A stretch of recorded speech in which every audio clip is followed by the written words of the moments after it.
یہ مسئلہ چلا، وقت چونکہ مختصر ہوتا ہے، باقی گفتگو سے ہٹ کر میں آج کی اس قوم کو آپ کے سامنے آپ کے آباء و اجداد کی تاریخ رکھتا ہوں۔ اس مسئلے کے لیے پاکستان بننے کے بعد کون کون سی قربانیاں دی گئی۔ ایک سوال عام طور پر لوگ کرتے ہیں کہ مولویوں نے اس ملک کو کیا دیا ہے، مولویوں نے اس ملک کو کیا دیا ہے۔ میں آج آپ کو بتاؤں گا مولویوں نے کیا دیا ہے۔ اس ملک جس کو بنانے کی ایک نظریاتی سرحد تھی، 47 سے آج تک الحمدللہ اس پہ مولوی پیرا دے رہا ہے۔ کوئی مائی کا لال، کوئی بوٹ سوٹ والا اس کے راستے کی رکاوٹ نہیں بن سکا، اور انشاءاللہ دین کے یہ پہرے دار درویش اسی طرح اس دین کا پیرا دیتے رہیں گے، اور کوئی بوٹ سوٹ اس کی راہ کی رکاوٹ نہیں بن سکے گا، نہ بن سکا ہے نہ بن سکے گا۔ کیوں؟ اس کی حفاظت کا ذمہ خود اللہ نے لیا ہے۔ خوش قسمت ہیں وہ لوگ، خوش قسمت ہیں وہ لوگ جو اللہ کی اس ذمہ داری کے اندر استعمال ہو جائیں، جن کو اللہ اپنی اس ذمہ داری کے اندر استعمال کر لے۔ سعادت مند ہیں وہ لوگ، سعادت مند ہیں وہ لوگ جن کو یہ خوش قسمتی مل جائے۔ 1953 کے اندر پہلی تحریک پاکستان کے اندر چلی، ختم نبوت کی تحریک، اس پاکستان کی تحریک۔ یہ تاریخ کی کتابیں آج لکھی پڑھی ہیں، یہ کتابیں لکھی پڑھیاں اٹھا کے پڑھو، جو پوچھتے ہیں مولویوں نے کیا دیا اٹھا کے پڑھو۔ اسلام کی نظریاتی سرحد کی حفاظت کے لیے کبھی بھی سستی نہیں کی۔ ہاں اگر کچھ تمہیں نہیں ملا تو وہ ان بے ایمانوں سے پوچھو جو اقتدار کے مزے لوٹتے رہے ہیں، جو اقتدار پہ براجمان ہیں۔ اگر تمہیں یہاں سے نہیں ملا تو ان کا قصور مولویوں کو نہ دو، ان سے پوچھو۔ مولوی نے یہ ملک بنایا تھا اسلام کا قلعہ، اور اس وقت سے آج تک اس پہ پیرا دے رہا ہے، اور انشاءاللہ دیتا رہے گا۔ یہ دے رہا ہے مولوی قوم کو، مسلمان کے ایمان کی حفاظت کر رہا ہے۔ کتنے فتنے اٹھ رہے ہیں آج؟ بے شمار فتنے، ہر گلی کوچے سے ایک فتنہ اٹھ رہا ہے۔ تمہارے ایمان کی حفاظت کون کر رہا ہے؟ تمہیں صحیح عقیدہ کون بتا رہا ہے؟ ہمیشہ کی کامیابی کا دار و مدار جس چیز پر ہے اس پہ پیرا کون دے رہا ہے بھائی؟ بتاؤ ذرا کھل کے بتاؤ، کون دے رہے ہیں بھائی؟ وہ بولو ذرا، بولو ذرا، یہ اپنی زبان سے بولو گے تو شاید کانوں تک بات پہنچ جائے۔ جس کو شک ہے اس مجمع سے اٹھ کے مجھے بتا سکتا ہے نہیں بات غلط ہے۔ کون دے رہا ہے پیرا بھائی؟ کون دے رہا ہے پیرا؟ 1953 کی ختم نبوت کی تحریک چلی، حالات یہ تھے کہ آرڈر ہو گیا، یہ لائن لگی ہوئی ہے، اگر ایک قدم یہاں سے آگے بڑھے تو گولی مار دی جائے گی۔ تاریخ شاہد ہے، اگلی صف آگے بڑھی، لوگوں نے قربانیاں دی، شہید کیے۔ انڈیا کے قصے نہیں سنا رہا، ہندوؤں کے قصے نہیں سنا رہا، اس ملک کے پاکستان کے قصے سنا رہا ہوں۔ اس تحریک میں لوگوں کو گولیاں مار کر چھلنی کر دیا گیا، اللہ اکبر کرفیو لگا ہوا ہے، آذان نماز کی اجازت نہیں ہے، اور مسلمانوں کا جوش و جذبہ تھا۔ مسجد میں آئے، آذان دی، ایک نے اللہ اکبر کہا، ایک جملہ کہا، گولی مار دی گئی۔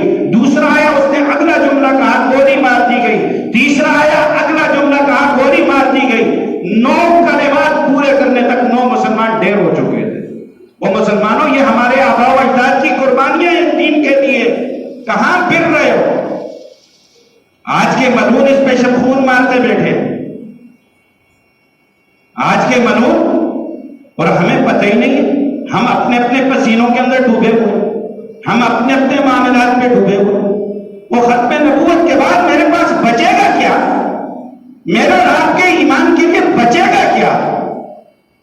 پھر ہمیں اس ملک کی ضرورت کیا تھی؟ انڈیا کے ہندوؤں کے ساتھ ہم بھی ہندو بن جاتے، عیسائیوں کے ساتھ عیسائی بن جاتے۔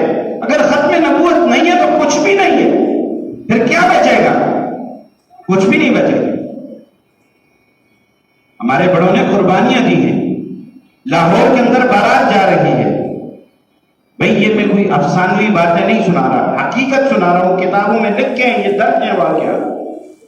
بارات جا رہی ہے، دولہا جا رہا، ماں بھی ساتھ جا رہی ہے. آگے روڈ بند ہے. ماں پوچھتی ہے کیا ہو رہا ہے، کیا ہو رہا ہے؟ اسے بتایا گیا کہ ختم نبوت کے لیے یہاں روڈ بند ہے، احتجاج دھرنا ہو رہا ہے، گولی چل گئی ہے.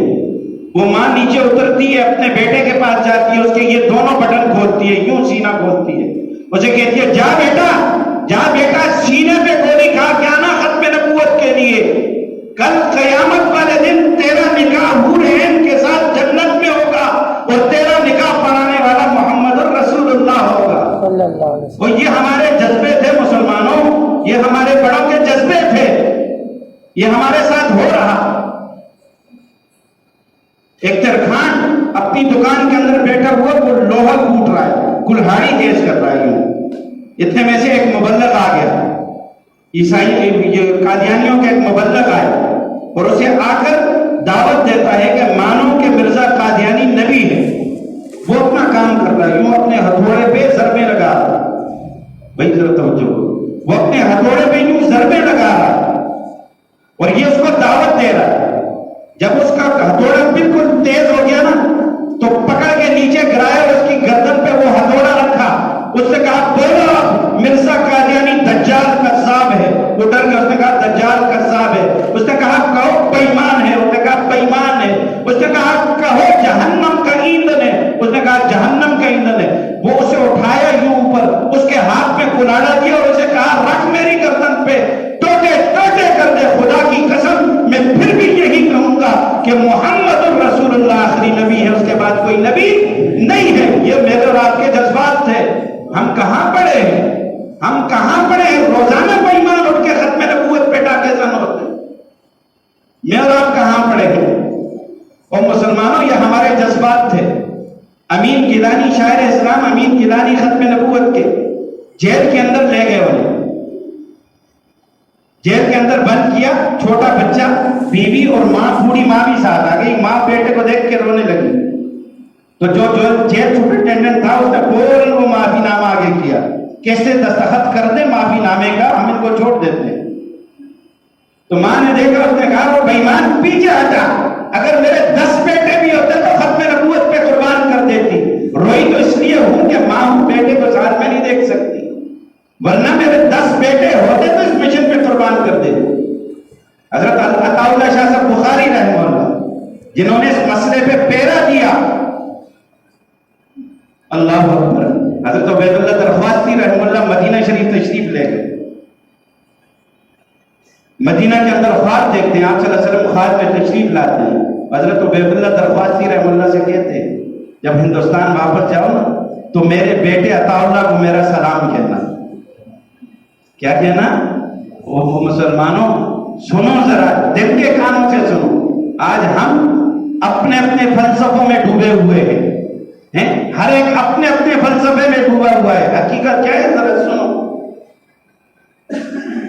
ہندوستان جانا، میرے بیٹے عبید اللہ، میرے بیٹے عطا اللہ کو میرا سلام کہنا.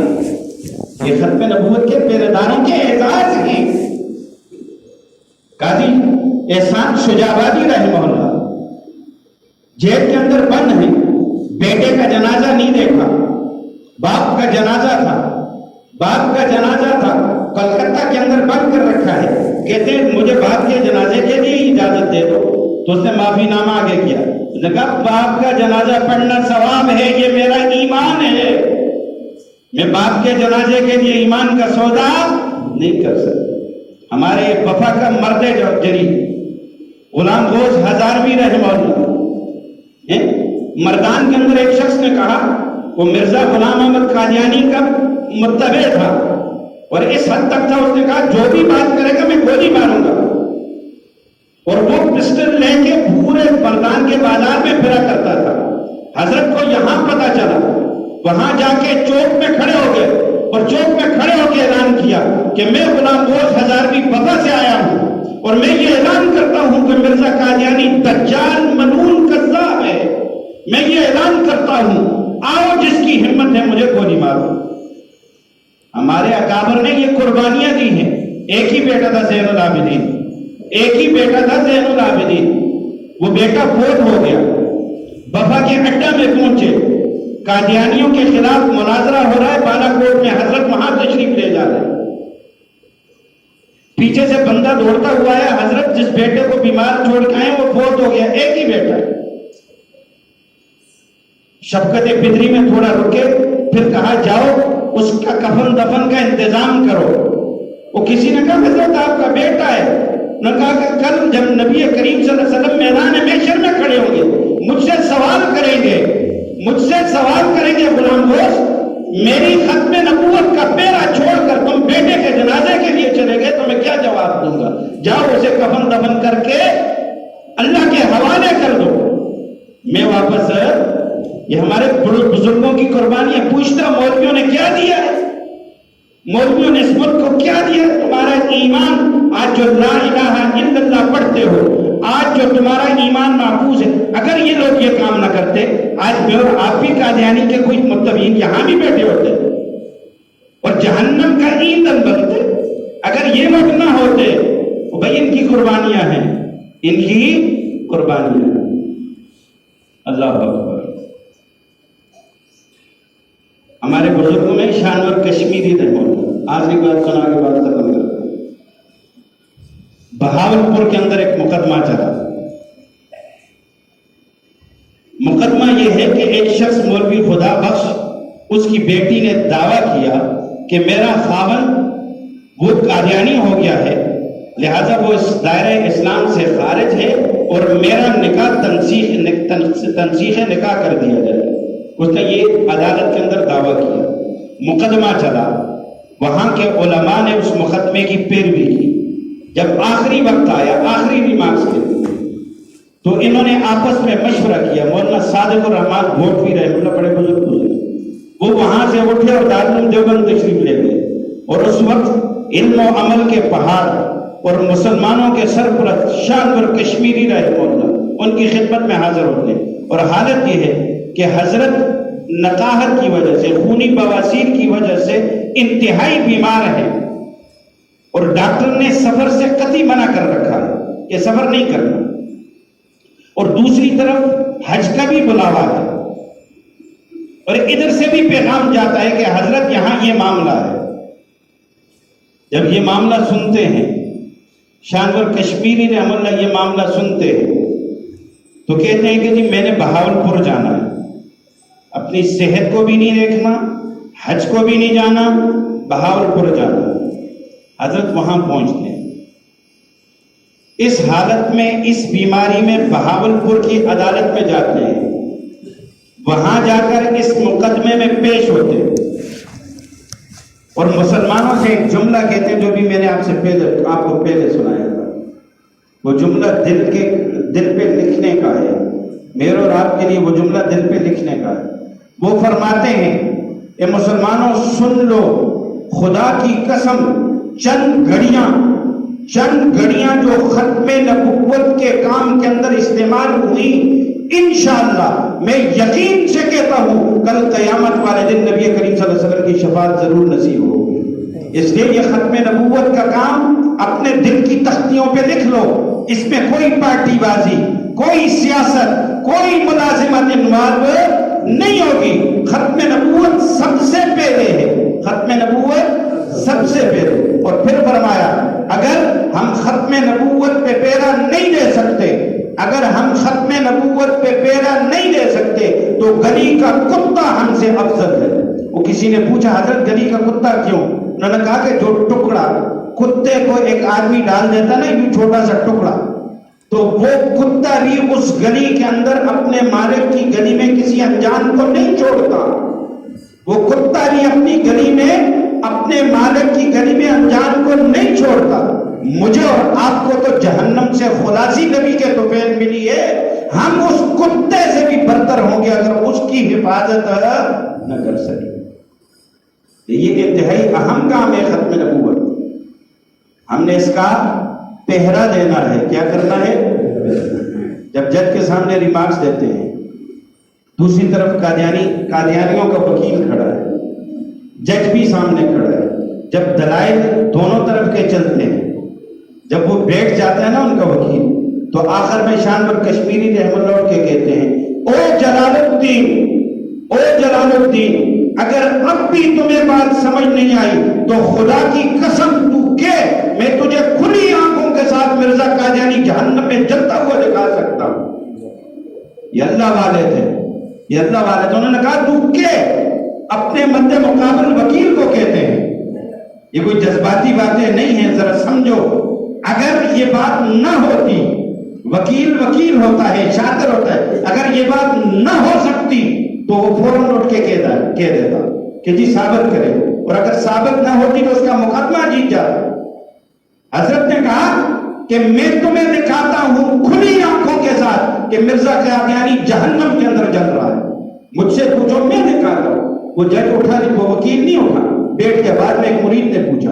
انہوں نے کہا خدا کی قسم اگر وہ مجھے کہتا کہ دکھاؤ تو میں ختم نبوت کے صدقے اس بات کا یقین رکھتا ہوں کہ اللہ ختم نبوت کے پہرے دار کو کبھی رسوا نہ کرتا اور انہیں کھلی آنکھوں دکھا دیتا کہ مرزا قادیانی جہنم میں چل رہا ہے. میرے بھائیوں، بزرگوں اور دوستوں، ہمارے بزرگوں نے بڑی لمبی داستان ہے، وقت کافی سارا بیت چکا ہے.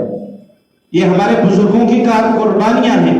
آج پاکستان کی عدالت کے اندر، آج ہمارے ملک وہی اپنے بیرونی آقاؤں کے لیے، ان کو خوش کرنے کے لیے، وہ پچھلا کانا درجال بھی انہی کو خوش کر کے نیشنلٹی لے کے وہاں دبا ہوا ہے. ہوا یا نہیں ہوا؟ اور ساقب نثار کہاں ہے؟ وہ بے ایمان کہاں ہے؟ اس نے بھی انہیں خوش رکھا. آج کا فائز عیسیٰ بے ایمان بھی اسی کی روش پہ چل رہا ہے. قادیانیوں کے مطابق کل جو اس نے فیصلہ دیا ہے، یہ قادیانیوں کی سہولت کاری جو کل اس نے کی ہے، یہ میرے اور آپ کے عقیدے میں شبخون ہے. مسلمانوں، متنبع رہنا. یہ بے ایمان ملک تو بیچ چکے ہیں، یہ میرا اور آپ کا ایمان بھی بیچ رہے ہیں. ہمارے پاس کچھ بھی نہیں بچا.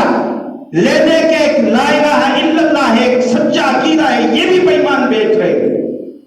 کل کا متنازع فیصلہ، ہم پورا یہ اجتماع اس بات کا تقاضا کرتے ہیں کہ ہم مسلمانان پاکستان کل سپریم کورٹ کے فیصلے سے متفق نہیں ہیں. ہم یہ چاہتے ہیں کہ اس مسئلے کو پاکستان کے آئین کے مطابق 1973 میں جو آئین بنا، اس آئین کی جو شکیں کل کے فیصلے سے متصادم ہیں، اس کے مطابق ان کی تصحیح کی جائے اور قرآن و سنت کے دلائل کے مطابق اس کے فیصلے کو دوبارہ لکھا جائے. یہ تائید آپ کرتے ہیں؟ جی ہاتھ اٹھاؤ مسلمانوں. یہ ہاتھ اٹھانا بھی اس فائدے سے خالی نہیں. تائید کرتے ہیں؟ اگر کل کسی موقع پہ آپ کو کہا جائے کہ نکلو بھائی، روڈوں پہ نکلو، ہم اپنے عقیدے کا دفاع کریں گے، آپ نکلو گے؟ وہ بھائی سارے نکلو گے؟ بھاگو گے تو نہیں. اگر یہاں بھی بھاگے تو واللہ میدان محشر میں نبی کی شفاعت کا چہرہ کیسے دیکھو گے؟ کہاں ملے گا وہ شفاعت؟ وہ کہاں میں وہ شفاعت ملے گی؟ یہ مسئلہ سیاسی نہیں ہے بھائی، سمجھ لو. یہ مسئلہ ٹکراؤ کا نہیں ہے. ہم دست بدستہ درخواست کرتے ہیں کہ اس مسئلے کو آئین کے مطابق، شریعت کے مطابق، علماء کی لکھی ہوئی تصریحات کے مطابق، اس کے مطابق فیصلہ کیا جائے. ورنہ ہم حق بجانب ہوں گے کہ ہر طرح سے اس کے مد مقابل ہم احتجاج کریں. انشاءاللہ کریں گے، اس میدان کے اندر کھڑے ہوں گے.